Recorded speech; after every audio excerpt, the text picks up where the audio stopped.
So the first thing I want to talk about, and it seems like it's kind of basic, but it bears asking these days, what is autism? Because what I found is back when our company first started, because my little brother had classic autism. So he was diagnosed in the 80s. And that was, I'm going to call it classic autism because that's another question of mine is what do you call people with classic autism now to differentiate if you're going to Well, if I could give a differentiate? little history of the thing. See, back in the 80s, to be called autistic, you had to have speech delay. It had to be early onset before 3 years of age. Then in the early 90s, Asperger's was added, this separate category that's no obvious speech delay, socially awkward. And then 2013, they just merged everything all together.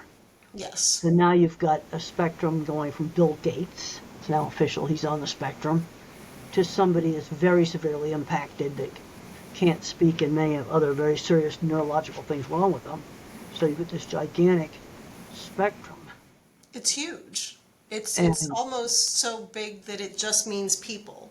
Because honestly, when I look at, are you guys familiar with the autism color wheel? Yes. Yes, Temple? no, I'm not. Have you seen that? Okay, a lot of people are showing a color wheel, and it will show, like in one color, how much sensory issue you have, Oh, and okay. All another. right. Okay, Okay. but it includes, anxiety, depression, sensory issues,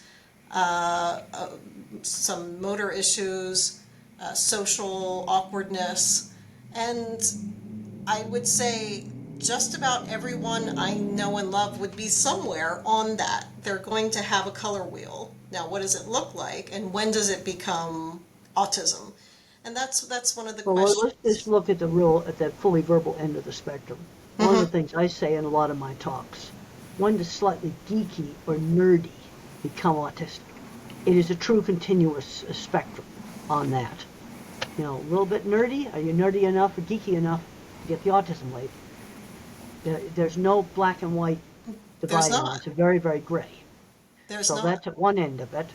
When there's no speech delay and the kids are kind of socially awkward, and at the other end of it, very severely impacted, no speech, they have epilepsy, a whole bunch of other things wrong with them, and can't do basic skills. It's it's huge. It's a huge spectrum, honestly.